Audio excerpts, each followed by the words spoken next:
Hi, and welcome to another episode of A Critic's Journey. And of course, we're rounding out the original Jeepers Creepers trilogy today by taking a look at Jeepers Creepers Ravenous, which means if you sit down and watch the film straight after you listen to this podcast, you will be able to be all completely up to date for Jeepers Creepers Reborn, which is opening this week thanks to Monster Pictures, who have been great to us over the years here at Subculture, of course, who produced this podcast.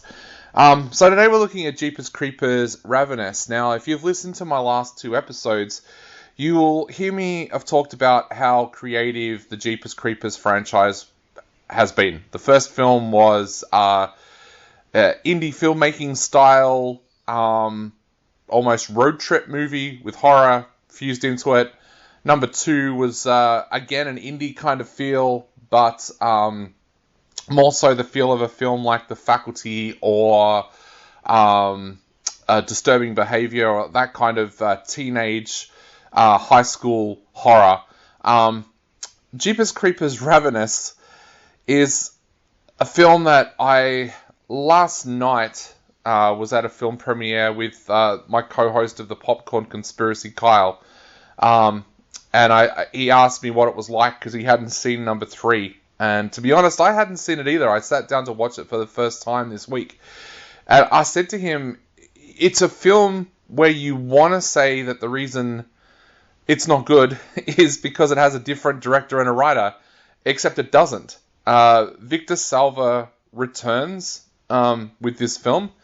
And Salva had kind of said, when this film was greenlit in 2015, it came out in 2017, but it was greenlit in 2015, that he was going to make a Jeepers Creepers movie that was the scariest of all of the Jeepers Creepers films that he had made. And I've got to say he failed. There is no way this is the scariest of them. In fact, this is one of those horror films that at some stages are so bad I found myself laughing. The film itself, again, he does the two-pronged kind of storyline with this film.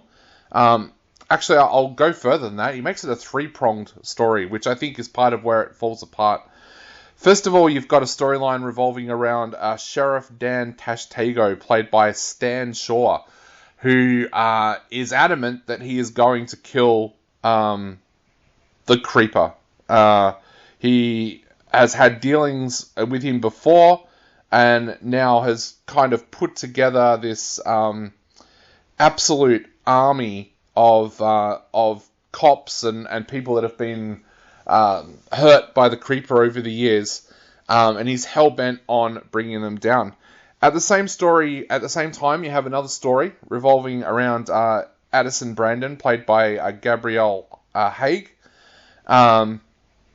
whose mother, Galen Brandon, played by grandmother, I should say, played by Meg Foster, is in financial difficulties, and Addison looks like she's going to lose her horse as a result of that.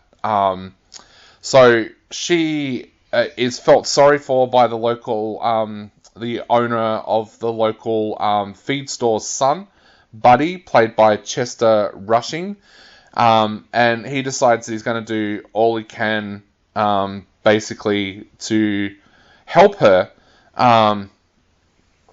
And so you've got that storyline happening as well, and you've also kind of got the storyline with the grandmother who has had a run-in with the Creeper previously, and now she is warned that he is probably going to come at her again through visions of her deceased son. Now, you may wonder why I've stopped and paused a couple of times during this. It's because this film is a basic film, but the premise behind it is so ridiculous that basically this film doesn't deserve to be part of the Jeepers Creepers franchise. aside from the characters I've already mentioned, there's also another family in here called the Mathers, where the head brother is just a prick. His name's Kirk. He's played by Ryan Moore, and your introduction to him is him torturing a rabbit, which is a strange thing to have a character do that you're guessing that the director wants the audience to kind of barrack for. He then runs off with his ragtag group of mates on dirt bikes and soon comes across the creeper. But I guess that's where this film falls apart. Like, it's almost 3-4 pronged with its stories, but there's very few of the stories that you actually care about, in a sense. The Sheriff Dantesco part could have been really good. It could have been a story like John Carpenter's Vampires, I guess, in a sense, where you've got this group of guys going out to hunt the creeper. Could have made a good film on its own. Could have worked here. But the problem is, it feels like the director has given them the right to kind of overact in that part. There's parts here where Stan Shaw's character is like completely over the top with his acting. It's just, it's almost laughable. Considering that last night I watched Avatar, and I remember one of my gripes from the first time was that Stephen Lang does a similar kind of thing, but Stephen Lang pales into comparison to what Stan Shaw is doing here when it comes to overacting. Like I said, I also found it really difficult to care about what happened to Kirk and his mates because they seem like such idiots from the very start. To me, this film would have worked a lot better if it had centered around Addison, Buddy, and Galen Brandon's storyline. If it had revolved around that farm, I think this film could have been a lot better, and it would have gone back to that kind of indie style. It really feels like with this film that Victor Salva was really trying to go for that kind of Escape from LA film, where it's like over the top with some of the action. You get to see a lot more of the creeper in this film. He becomes more of a character, and I guess that is one of the upsides of this film. But it's just so poorly told. It's interesting because, like I said, in the second with the second film, Salva tried to make a film that would put a stop to the franchise.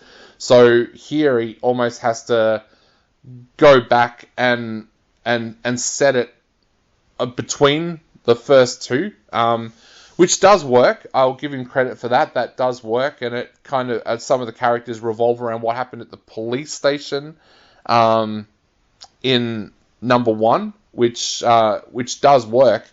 But it's just the characters are so cliched. There's so many characters that you don't care about in this film that it kind of ruins the franchise for me. The first two films were so well put together, but this one is just really bad. You probably got to watch it if you're going to keep going with the franchise and heading into number 4, because you never really know with these films if there's going to be a reference to one of the other films. So you probably should watch it before you watch Reborn. But yeah, expect a bad movie. I'm giving this one 2 out of 5.